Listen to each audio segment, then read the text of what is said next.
윤석열 검찰총장이 꾸린 수사심의위원회가 윤 총장의 최측근인 한동훈 검사장에 대해서 수사를 하지 말라는 권고를 내렸습니다. 그랬더니 이번에는 법무부 산하의 검찰개혁위원회가 검찰총장의 권한을 크게 줄이는 또 권고안을 내놨습니다. 검찰 얘기를 해봐야겠습니다. 양지열 변호사 나와 있습니다. 어서 오십시오. 안녕하세요. 자, 검찰수사심의위원회가 검언유착 의혹 사건을 어떻게 처리할 것이냐를 놓고 제가 머릿속으로 막 이제 계산을 해봤는데 대충 한동훈 검사장에 대해서 조사는 해보되 기소는 할 거 없이 내부에서 징계라든가 문제가 생긴다면 징계라든가 감찰의 문제로 처리를 하라. 뭐 요 정도의 중재안이 나오지 않을까 했는데 그게 아니라 조사할 것도 없다. 딱 못을 박아버렸습니다. 뿌린 게 검찰총장이니까 역시 검찰총장 뜻대로 가나? 이게 구조적인 문제인가? 이런 생각도 들고요. 그런 얘기를 안 할 수가 없는 상황이 됐죠. 예. 사실 수사심의위원회라고 하는 게 이제 대검에 설치한 것이고 문무일 전 검찰총장 당시에 검찰 나름대로서는 내부에 어떻게 보면 개혁으로서의 작업으로 하나로서 설치를 한다고 했는데 출범 이후로 수사심의위원회가 주로 작동했던 부분은 원래 그렇긴 합니다만 일선 수사팀하고 이 대검하고 의견이 충돌이 됐었을 경우에 예. 그러면 어느 쪽의 의견이 맞느냐를 들어주는 건데 되게 대검 편을 들었었고요. 예. 또 뭐 내지는 검찰이 직접적으로 불기소하기 불편한 뭐 검찰 내부의 인사에 대해서 아 이건 수사심의위원회 의견을 들어서 한다는 명분으로 불기소를 한다거나 이런 식으로 쓰여왔고 그렇게 될 수밖에 없는 게 제가 뭐 수사심의위원분들이 잘못했다 이런 의미가 아니라 예. 기본적으로 대검에서 뽑은 분들입니다. 그리고 수사심의위원장도 대검 검찰총장이 임명하는 구조이기 때문에 검찰 내지는 대검의 입장이 우호적일 수밖에 없는 그런 구조를 가지고 있지 않을까 그런 어떤 추론을 해볼 수밖에 없는 그런 상황이죠. 예. 예를 들면 한동훈 검사장에 대한 사건을 놓고 검찰수사심의위원회가 열렸는데 그건 아무래도 무리일 것 같은데 좀 그만둬라라고 했는데 그게 뭔지 제대로 아직 알지도 못하는데 그걸 그만두라 그러니까 요건 좀 근거가 확실히 있었을까 싶어요. 그러니까 지금 보면 당시 이제 논란이 됐던 녹취록이라는 거 있지 않습니까? 예. 공개된 거 그거 하나 정도 갖고 야 이 정도면 이걸 가지고 공모라고 보기엔 너무 부족하지 않느냐. 그러나 입장은 뭐냐면 이런 정도의 얘기도 나눴기 때문에 이후에 어떤 일을 발견했는지를 한번 수사를 해보겠다라는 거 있지 않습니까? 예. 그걸 이제 검찰 중앙지검 수사팀에서 강조를 한 것이고 한동훈 검사장도 본인이 직접 출석을 해서 1차 소환 조사를 했지만 현재로서는 이 포렌식 그러니까 휴대전화 내역 같은 것들을 안 보여준 상황이었거든요. 예.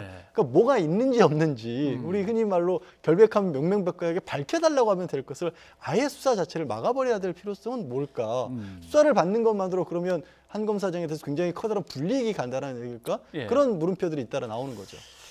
그럼 이제 다른 나라 예에서도 좀 그런 게 있었습니다만 검찰 수사를 심의하는 위원회가 만약에 있다면 억울한 사람이 있는데 검찰이 수사를 갖다 명명백백하게 해서 억울함을 풀어줘야 되는데 대충 접고 말 때 수사를 좀 확실히 해주십시오.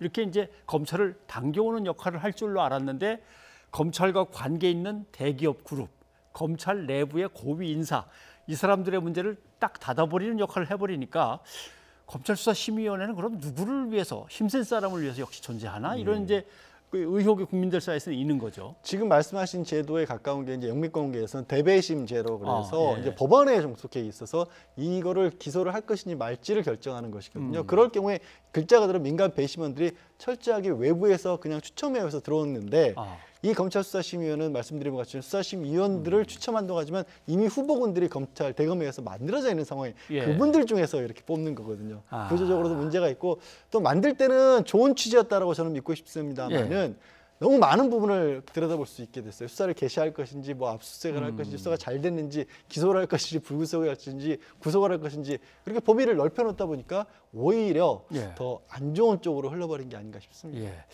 그런데 수사심의위원회에서 한동훈 검사장은 뭐 아주 결의에 찬 발언을 했습니다. 여기에 대해서 내부에서 늘 이제 비판적인 의견을 냅니다만 이문정 검사는 저 사람이 저런 말을 할 수 있는 건가 뭐 또 이런 얘기를 하고 이 복잡한 관계를 어떻게 설명할 수 있습니까? 글쎄요, 한동훈 검사장이 했다는 얘기는 수사심의위원회에서 이런 얘기를 했다는 거죠. 이게 정권에 대해서 불편한 수사를 했던 어떤 대가를 받고 있는 것 같다. 예. 그러니 내가 뭐 구속이 될 것 같지만 구속이 되더라도 끝까지 이겨낼 거고 나의 진실을 한 곳에서만이라도 여기서 이제 수사심의위원회를 얘기하신 것 같죠. 한 곳에서만이라도 알아줬으면 좋겠다라는데 저는 이걸 처음에 딱 접했을 때 과거에 어떻게 보면 이제 뭐 군사정권 시절에 진보 인사가 재판을 받으면서 최후 변론하는 그런 느낌을 받았거든요. 근데 저게 현직 검사장 아닙니까? 그러니까 현직 검사장께 저렇게 말씀을 하시면 그러면 억울하게 감옥에 갈 수도 있다는 얘기를 검찰이 인정하는 거 아니냐라는 생각이 바로 들거든요. 그래서 예. 굉장히 저는 곤혹스럽더라고요. 그리고 이민정 부장검사 같은 경우는 말씀하신 게 본인은 검찰에서 비판적인 어떤 내부 고발자 같은 역할을 하는 바람에 예. 이른바 검찰 블랙리스트에 올라서 굉장히 어려움을 겪었는데 아마도 한 검사장도 거기에 그 역할을 했을 것 같은데 한 검사장이 저렇게 억울하다고 하니 이게 참 신경이 복잡하다라는 그런 또 얘기도 하셨습니다. 검언 유착 의혹입니다. 검찰과 언론의 이제 유착 의혹인데 언론의 입장에서 따지면 언론의 정치적 중립성과 독립성이란 뭘 말하느냐?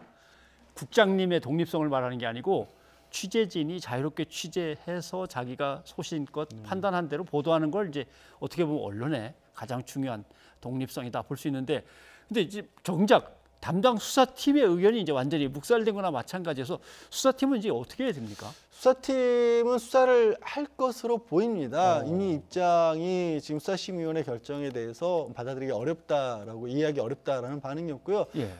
한 검사장 한 번 소환 조사를 했지 않았습니까? 그때 본인이 얘기한 내용에 대해서 조서 검토를 안 하고 그냥 귀가를 했기 때문에 예. 조서에 정확히 내용이 기재되기 위해서라도 한 번 더 출석할 수밖에 없는 거고, 말씀드린 것처럼 휴대전화의 포렌식 필요성도 여전히 있는 상황이고 이 통화를 했다는 것 정도까지는 나왔거든요. 예. 이미. 그러면 혹시라도 뭔가 무슨 내용을 주고받은 게 있는지 없는지 정도는 뭐 본인이 결백하면 본인이 그건 증명할 수 있지 않을까 싶습니다. 네. 자, 법무검찰 개혁위원회 소식부터 좀 얘기를 해봐야겠습니다. 검찰총장이 이렇게 권한이 비대했었나? 지금 우리가 그 걱정을 하고 있는데 개혁안은 검찰총장 아무런 권한도 없게 만드는 듯한 개혁안이 권고안으로 나왔습니다.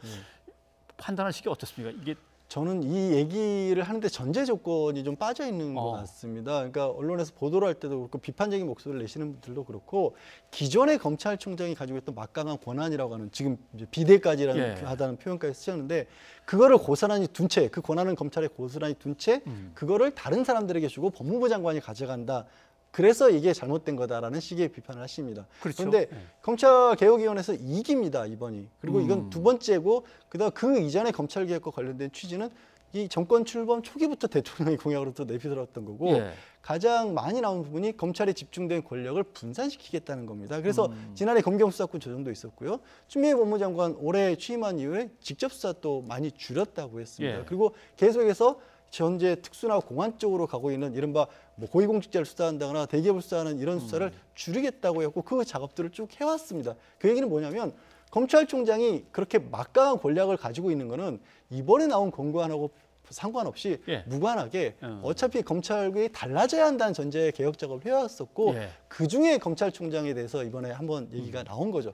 뭐 원래 결론은 그렇기 때문에 이 전제를 빼고 검찰총장을 왜 그렇게 홀대를 하는 거냐, 힘을 다 빼는 거냐, 명예직으로 상실시키는 거냐 이런 얘기는 조금 앞뒤가 좀 안 맞는 것 같습니다. 뭐 어차피 검찰총장이 2,200명 검사의 수사를 관장하는 건 뭐 불가능하니까 고검장들이 다 나눠서 맡는 거는 지역별로 나눠 맡는 건 뭐 상관이 없는데 법무부 장관이 고검장들을 지휘하거나 이러는 건 문제가 있지 않나요? 사실 그렇습니다. 이게 독립을 강조하느냐, 결국 독립을 강조하다 보면 이게 남용될 여지가 있고 남용될 여지가 있으니까 통제를 해야 된다고 본다라면 이게 통제가 정치 권력에 의해서 좌우되는 게 아니냐라는 그런 얘기도 충분히 비판이 가능성이 있습니다. 그런데 그런 과거로 돌아가서 왜 그런 검찰 권력을 그렇게 좀 힘이 너무 집중돼 있다고 하냐면 과거에는 모든 검찰 권력을 검찰총장에게 집중을 시킨 다음에 그다음에 정권에서 검찰총장 한 사람을 장악하면 됐었거든요.